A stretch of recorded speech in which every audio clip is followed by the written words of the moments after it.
What's up, everybody? My name is Darius. Welcome to the Different Church YouTube campus. A couple things I need you to do before we jump into today's message. Subscribe and hit the notification button so you can stay up to date with all the sermons that we have coming up. A few more things. If you're on social media, Facebook, Instagram, Twitter, Different Church Nashville, hit that follow button, hit that add friend button. Follow us, stay up to date with everything that we got going on. Also, if you are a Different Church member and you call this great church home, hit that generosity tab if you feel so led to give to our church, to give to the vision, to give to what we have going on, and to give to what God put on our hearts for this city of Nashville. And last thing, wherever you're watching from, hope God speaks to you in a mighty way. Here we go.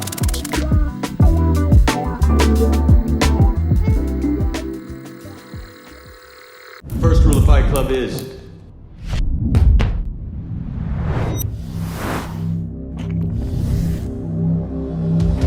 second rule of Fight Club is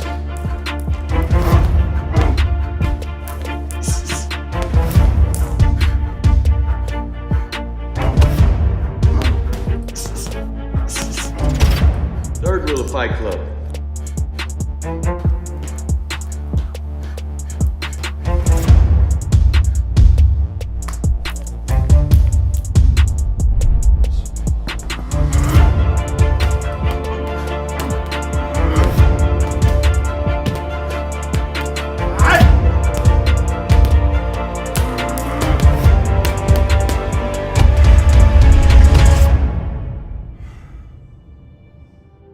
Church, welcome. Hey, real quick. I don't know how you got here, where you're at. My name's Tyler, and I just want to say thank you. However you got here, whether it's from TikTok, Instagram, MySpace, whatever, the AOL Messenger, however you got to Different Church today, whenever you're watching, man, I just want to say thank you. I just want to say thank you, and I pray that God begins to do something in you. He begins to capture, right? Do you remember like growing up and not really fitting in, but kind of changing your likes? I remember I used to like certain types of shoes, but my friends didn't like the shoes, so I stopped liking those shoes just to fit in with these people that like these shoes. But what if God created me to like these shoes for a reason?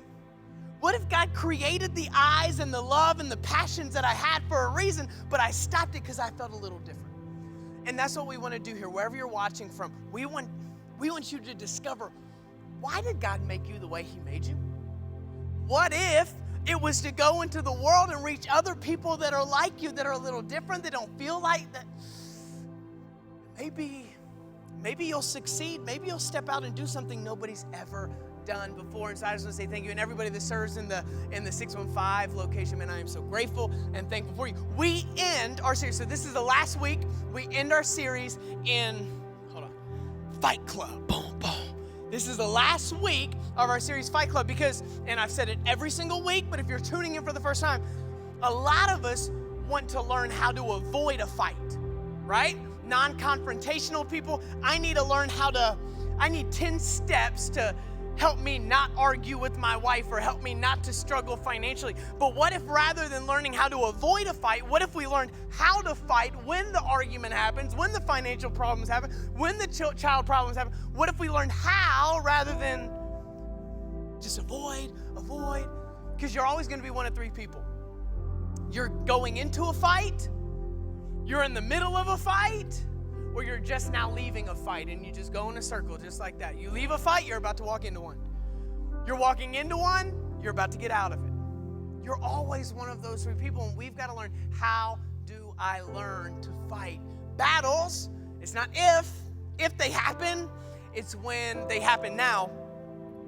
The last couple years, my wife and I have been watching fighting a little bit more. We've got family members that fight in LA, and they do the MMA and UFC and stuff. So the last couple of years, we've been watching it a little bit more. The problem with my wife, Ryan, when it comes to watching fights, she hates that there has to be a loser. She won't even know the guy or the girl fighting, and when, you know how they like raise the arm at the end and all that stuff, she'll start crying for the person. She doesn't even know them. She just starts crying that they lost this fight. She hates that there has to be a loser. But you know, in fighting, there's got to be what? A winner and a loser. Now, I don't really care about like the fighting part. I hate, so in every movie, I don't know if you've ever noticed this, every movie's plot's the same. Just, is it funny or is it scary, right? Like, you meet the character, and this is what I hate, watch. You meet the character, and they start like, the movie's going, and it's happy, they meet the girl, or they meet the guy, and they get the job, whatever, and then you know at about 3/4 of the way into the movie, something happens. Done every single movie, a friend betrays them, the girl leaves them, something from the past, so you're going, and then something happens, and it's like a 10-minute part, right, where it like twists the whole movie, and then what happens? The happy ending happens, they get the girl, they get the job, whatever. I get so much anxiety at this part. I hate it. I just wish every movie was like get to know, and just, it was awesome. It's almost like losing is a part of the process. It's almost like I've got to go through seasons of losing. But a lot of us don't know what to do when we lose. Like I get, and here's the conundrum. Yes, Jesus won the battle all time. Of all time, you are a victor, but there will be seasons where it feels like he's not fighting the battle and you're losing. What do I do then? Right? Like, I know Jesus died on the cross and all that, but man, hey, my bills weren't on that cross that he died on. My marriage problems weren't on the cross. These kids right now were not on the cross. And what do I do when I'm losing? What do I do when the season is a little bit just too much for me? How do I lose? And I think learning what to do in losing seasons is huge. So if you have a Bible, we turn to Exodus 14. This is like one of, here, homework. I don't know who you are. Maybe you have a hard time reading the Bible, or you just kind of like open it to page 374 and you go, God, speak to me. Let's not do that. Let's read Exodus 14. Exodus 14 is the chapter that kind of changes the trajectory of like the Christian walk. Like, this is the moment. Okay, let me give you some context before we get into the 4 verses we're in. Are you familiar with let my people go, right? There's this guy named Moses, and he walks in and he sees God's people are enslaved, and so he walks into the Pharaoh's office. He walks in and he says, let my people go. And the plagues happen, right? The 10 plagues. Have you ever heard of that? And so Pharaoh finally goes, you know what? Take them out. I don't want them. And so Moses and the Israelites begin to walk away from slavery. They're free men and women. And then you'll hear about this part, and you've probably heard about it, like there's this Red Sea, right? They come up to the ocean, and it parts, and they walk right through the water, and then it closes over the Egyptians. That's Exodus 14. But there are 4 verses in between let my people go and the Red Sea splitting. 4 verses. And it's not as sexy as the other 2 parts are. It's not. They kind of go through they kind of have a pain. Whoa, let's check it out. Verse 10. Okay, so we just left, let my people go. We're walking out. We're not slaves anymore. And look at this, verse 10. Well, and Pharaoh said, you know what? I want those guys back. I want them to be my slaves again. So now he sends his army to go get our people. Look at this, verse 10. As Pharaoh approached, so him and his army, as they approached, the people of Israel looked up and panicked when they saw the Egyptians overtaking them. They cried out to the Lord, and they said to Moses, why did you bring us out here to die in the wilderness? Then they start getting like kind of snarky. Weren't there enough graves for us in Egypt? Like, already gonna die.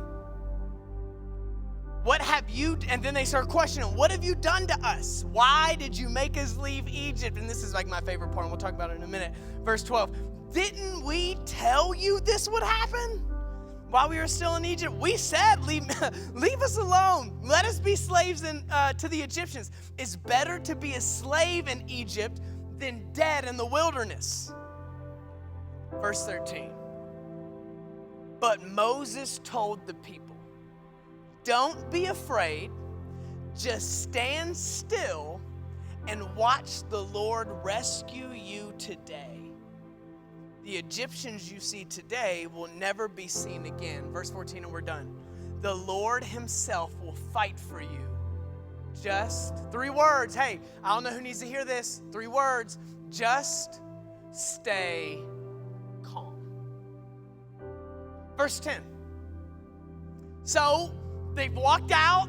They're living their life. They're free men and women. And this is the first, listen, I don't think, as I was reading this is the first battle. This is the first adversary. This is the first fight they're having to go against with them being free. And look at what they do. As Pharaoh approached, as the battle comes their way, the people of Israel, look at this. And this is what I do. 2 things. They looked up and panicked. They panicked. Now remember. They just saw, like a couple days ago, they just saw God perform 10 plagues. They just saw 10 miracles. They just got released, and they're already panicking. They're already freaking out. They've already forgotten what God can do. And isn't that, well, if Satan can't beat you, if Satan can't win against what God's called you to, what he wants you to do, what he's destined for you, if he can't do that, you know what he's really wants, what he wants to do? Just to shake up something in here, just take like 2% of your faith in God. Just a little bit. He just wants to change a little bit. He just wants to take a little bit to cause you a little stress, a little anxiety, a little doubt, a little worry. He just wants to he can't beat you. So you know what he'll do? Just take a little bit of your faith. Just a little bit, not a lot. He doesn't have to turn you into an atheist today. He just has to cause you to doubt God a little bit more today than you did yesterday. He doesn't want you to worship Satan today. I think he just wants you to just doubt him a little more today. Look how big look how big this army is. Look how big this problem is. Look how big the debt is. Look how big the marriage issue is. Look how big the infidelity. Look how big you had a kid before you were ready. Look how big that is. No. Literally, a couple days ago, their God just did the 10 plagues. You forgot. The enemy causes us to forget a lot of stuff when we're in the middle of a fight, doesn't he? Like, dude, you remember that thing that almost killed you like 10 years ago back in like 1990 something? Remember that thing that you literally almost killed you? You don't even think about it anymore, do you? Isn't it crazy how quick we forget what God brought us through? Because what? We look up and panic? This is huge. No. What my God did back then was huge.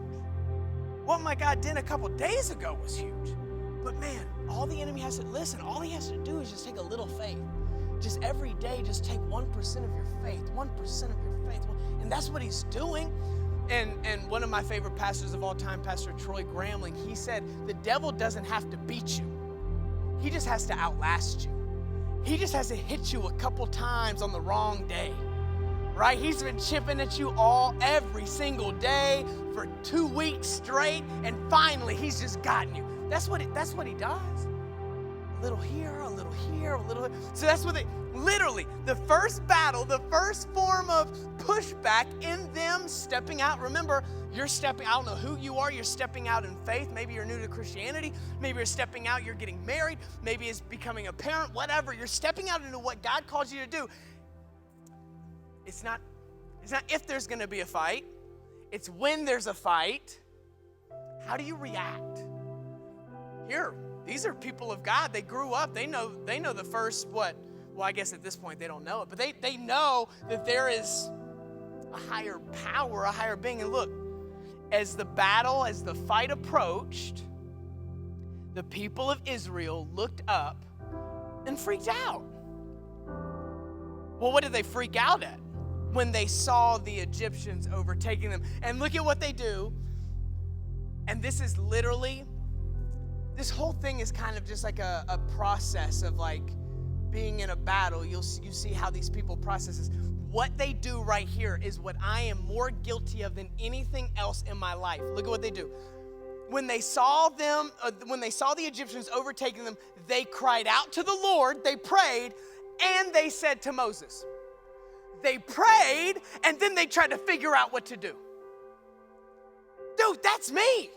Do you know how many times in the morning I pray about my issue, and then all day I try to figure out my issue? Dude, what good? Why am I praying then if I'm going to try to figure it out? It says they cried out to the Lord, Lord, help us. These guys are taking us. These guys are taking us. This battle's too big. Hey, Moses, did you bring some swords? You got any spears with you? I didn't see. Hey, my camel doesn't have any weapons. Did you bring something? Why pray then? And dude, I'm telling you, it just chips away, chips away, chips away. The more you fight, the more you fight. And the enemy, and here's what the devil does really good at. He makes himself look bigger than he really is. He makes the issue look bigger than it really is. And that's what scares us. That's what freaks us out. That's what makes us worry. That's what makes us stress. They see the Egyptians, and that's a big army. In reality, and can I tell you, they had way more people on their side. That's the reason why they got put into bondage in the first place, was because there were too many Israelites. They were scared the Israelites could overcome. But in the moment, this army looks big. Those swords look sharp. They're kind of worried. So they pray, God, hey, help us, help us, help us. Moses, did you bring the swords just in case God doesn't help us? God, help us, help us. Did you bring the shields just in case they get a little bit too close? That's me. Dude, that is me. I pray for my finances, then I'm looking for a second job all day long.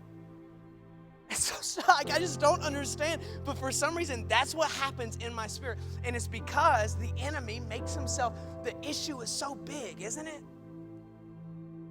You ever seen like Animal Planet or the Discovery Channel where you see like this small animal, but when something bigger than it comes around, it like flares up and makes itself look really big with bright colors, and what does the bigger animal do?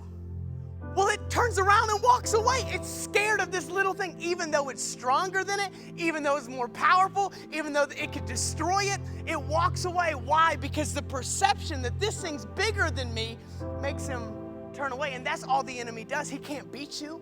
You're stronger than the enemy. You've got more forces behind you. But man, if he can just make this issue, the depression, that much bigger, the financial problems that much bigger, well, you'll turn around. You'll walk away.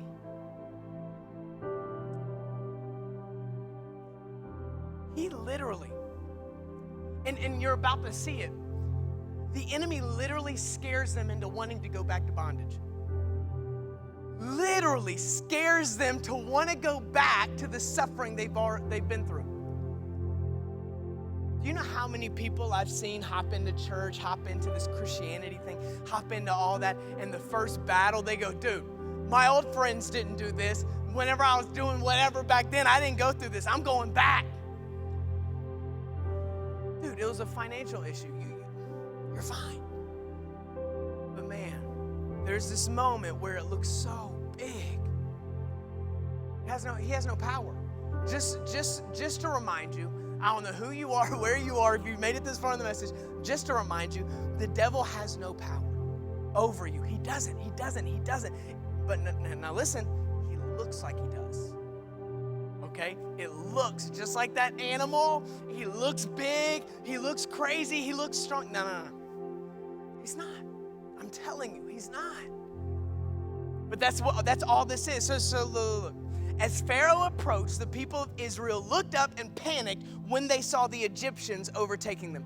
They cried out to the Lord and said to Moses, that's Tyler's move. Pray for my finances. Figure out my finances. Look what they said to Moses. Why did you bring us out here in the wilderness? Why did you even want us to be free in the first place? You begin to question what God's called you to in seasons of fear. you will begin to question, is this where I really wanted to walk? Is this what I really wanted to do? Is this what I really wanted to pursue? Whatever. You'll really begin to reevaluate what God spoke to you. And dude, I don't know who you are.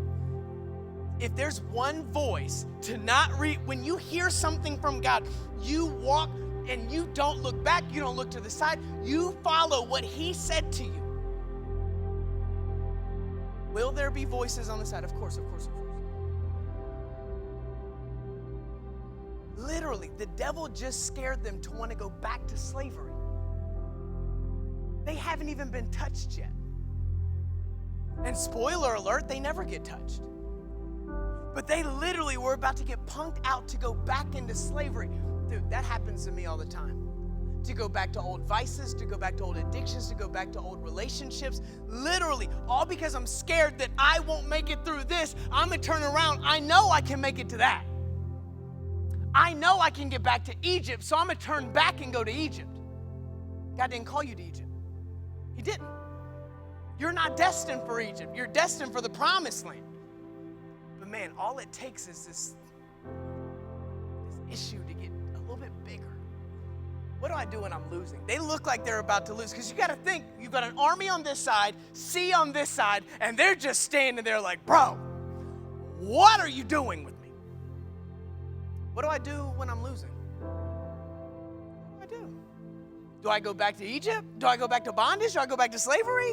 Why did you bring us out here to die in the wilderness? And then they, like I said, they start getting a little like trying to throw shade. Weren't there enough graves for us in Egypt? What have you done to us? Why did you make us leave Egypt? And here, and I don't want to talk on this long because I am passionate about this, but this is kind of a different message. Look at what they say in verse 12. Didn't we tell you this would happen? In seasons of losing, everyone knows what to do that didn't have to make the decision. There will be so many critics when you're losing. And here's the thing, you're gonna lose. The most successful person in the world loses almost every single week. Promise, you're not always killing it all the time. There will be seasons that you go through, and here's what I'll tell you, the critics come out in those seasons. And you've got to remember, what did God call me to do, even if I'm losing? What did God call me to do? These people literally said, hey, Moses, I know you heard from God, but do you not hear, like literally, didn't I tell you what we should do? And Moses is thinking, well, God told me to do this, but didn't I tell you what to do? Right? You step out into what God's called you to do. You've got an auntie right when it starts to kind of not do that well. You got the friend on Facebook, the auntie, the cousin. I told you not to do that anyways. I told you not to date that person. I told you not to start that business. I told you not to get involved in church. I told you not to give. I knew that you'd have financial issues. I told you. And then you really start questioning, should I have taken the step? In seasons where it feels like you're losing, everybody knows what to do in that moment. And you've got to ask yourself, in seasons of losing, who do I listen to? One, here, I'll go ahead and tell you, God. If you know, God. And now there is a caveat. Say you don't hear from God, like you're just like, man, I'm just unclear. Find 2 people, not 200 people. Don't go Instagram poll of what you're going to do. 2 people, and here are the conditions. They have to love you, support you, I guess 3, and believe in you. Don't just go ask the first 2 people you see. Just because they're family doesn't mean they love you, support you, and believe in you, okay? Find people that do those. Even pastors, you've got to ask yourself, do they love me, believe in me, and have they supported me? Because everyone will have the answer for you. Everyone will. Everybody will know. Ask me how I know. Trust me. Ask me how I know. Everyone has the right answer. Could you imagine in the middle of a fight, the guy is fighting and he's getting hurt, he's bleeding, he's getting knocked out, and he's got a game plan, he's got his corner, he's got his coaches, but some guy on the side goes, hey, I would do this. Could you imagine that fighter listening to that guy? He would get knocked out. This dude doesn't know what he's talking about. Last night, literally, we're watching a fight, and I'm sitting there, and the guy that I'm cheering for didn't do something I wanted him to do, so I stood up and I was like, bro, you need to choke him out or whatever. And then I stopped and I was like, bro, I'm sitting on a couch. I got Cheetos next to me. What do I know? What do I know? But my type of person will just act like they know exactly what to do. Stop. Are you listening to God, and have you found a couple people that love you, believe in you, and support you? Listen to them. Listen to them. I'm sure glad Moses didn't go, you're right, let's go back. We're back to Egypt. No, he didn't do that. But everybody, I told you, I can't talk on this much because I get it all the time. When you're losing, everyone feels like they can just have a voice into your life, and you've got to be careful with who I listen. Listen, you've got to be careful who you listen to in seasons of losing. If I was to sum it all up, there it is, right there. You can have it. In seasons of losing, be careful who you listen to. Because you will end up on a whole different path than you even started off with. Okay. Didn't we tell you that this would happen while we were slaves in Egypt? Verse 12. We said, so they keep saying, they kind of double down. We said, leave us alone. Let us be slaves to the Egyptians. It's better to be a slave in Egypt than it is to be dead in the wilderness. Verse 13. But Moses said to them, he turns it around. But Moses said to them, and he gave them 3 things to do. And I think if you're in a season of losing, wherever you're at, here are your 3 things. He makes it easy. And I love that the Bible does that. It's not vague. It's not a secret code that you've got to figure out. No. He says it right here. Are you in a season where you feel trapped, you're scared? Well, here's what to do. Verse 13. But Moses told the people, step 1, don't be afraid. Step 2, just stand still. And step 3, and watch the Lord. 3 things. That's it. Don't be afraid. Stand still. Watch the Lord. Why are those the 3 hardest things in the world? Why couldn't I just post the status or whatever, start a GoFundMe? Why couldn't that be the steps I needed to take? Because what is it? Step 1, do not be afraid. Why? Fear changes your perspective. Your perspective's off. When you look at it through lenses of fear, you will see things much bigger than they are, much scarier than they are. He's saying, hey, change your perspective. Before you do anything else, do not live in fear. Do not be afraid. See it through the lens of faith. What could happen? Because I love that he starts with that, doesn't end with that. Before you can do anything else, you have to see this through the lens of faith, not through the lens of fear. If you do that, do you know that person that every single time something bad happens, Eeyore, right? You know the character on what's it called, Winnie the Pooh? Eeyore. Everything you say, hey man, this week's gonna be a good week. Yeah, I don't know, man. It's supposed to rain this week. What? I need people around me that tell me the breakthrough's coming. I don't need people around me. And he's talking to millions of people, okay? He's saying, hey, I need us all to see this through the lens of faith. I've got to surround myself with people in this season where I'm losing. I see what could be, not what has been. I'm not seeing it through a lens of trauma, depression, anxiety, past hurts. I'm not looking through that. First thing he does, change your perspective. Change how you look at things. Do not be afraid. And look at it. Look at this. This is the hardest part. And stand still. Because here's what I'll tell you. When you're nervous, when people, I don't know if you've ever been in trouble at school or if you've ever been in a fight before and you know a fight's coming.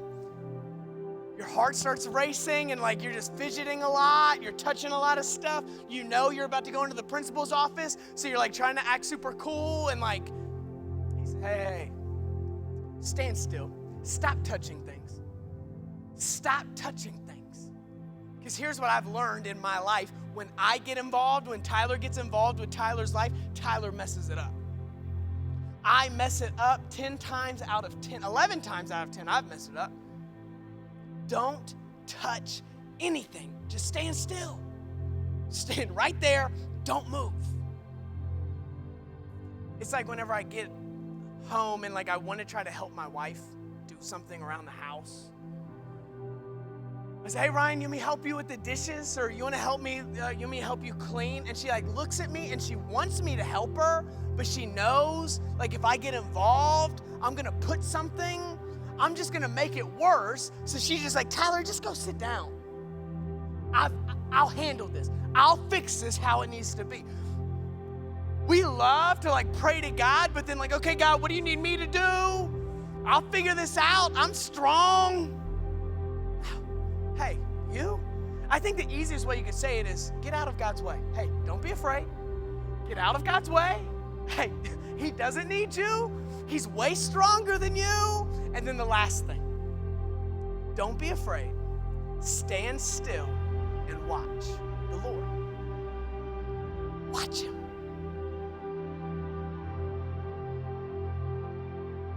I think he's saying focus on the Lord.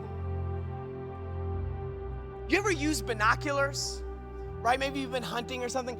You know what the cool thing about these? It takes your two eyes and focuses them on one thing. You can't see anything else. When you've got these on, you see one thing. And you know what that makes you do? When you focus on one thing, the item that you're focusing on gets bigger. It gets so much bigger. And so that's when you're able, but right when I take my binoculars off, it's the same size as everything else. He says, focus on the Lord. Watch the Lord. Because right when you take your focus off of him, he will look as big as the army. He will look as big as the depression. He'll look as big as your financial issues. He's not as big. But when you focus on him, you magnify his power. You really get to see how big he is and that he can take on anything you've got going on. It's pretty hard, isn't it? This is the only thing that I'm called to do. To not live in fear, stand still, and this is boring. Can I be honest with you? This is boring. But you know what's crazy about this? It works. It may not be what I want. Like I said, I don't get any brownie points for looking into the binoculars. But I get to see God for who he is. I get to see how big he really is. I get to see how strong he really is. I get to see, and you know what's super cool? I can't see anything else. I'm not worried about, I literally can't see anything else in this room right now. Because I'm focused on one thing.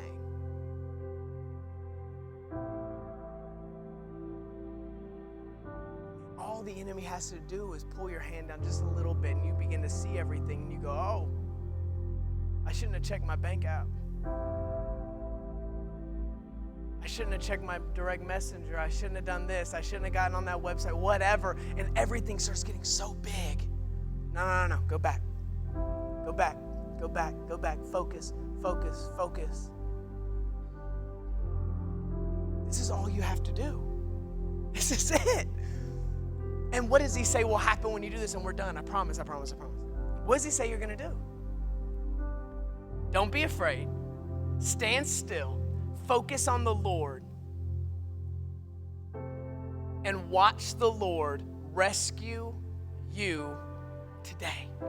Not tomorrow, not next week, not in 2023 when the virus doesn't. No. Today.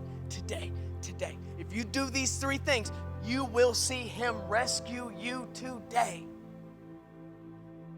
But why is this hard? It's easy, but it's hard, isn't it? This is the easiest thing I could possibly do. Just focus on him all day. That's all I've got to do, Tyler. Yeah. Yeah. And you know what I'll tell you? It's hard. I wish I could do it. It's hard. And he says the last thing. And this is the encouragement I want to give you. I don't know who you are, where you are. Don't be afraid. Stand still and watch the Lord rescue you today. The Egyptians, or the battle you see today, will never be seen again. Verse 14. You can get this tattooed somewhere. I encourage it, just not on your head. Verse 14. The Lord himself will fight for you. 3 words. Just stay calm. That's it. That's it. The Lord himself will fight for you. Just stay calm. You're going through it right now. You're struggling. In the room, online, if people knew, aren't you glad you don't look like what you've been through? Aren't you glad like your insides don't look like you're out, like you don't actually look what's going on in here? Aren't you glad? God knows what you look like in here, okay? He knows what you're going through. He knows what you're battling with. He knows what you're struggling with. He knows.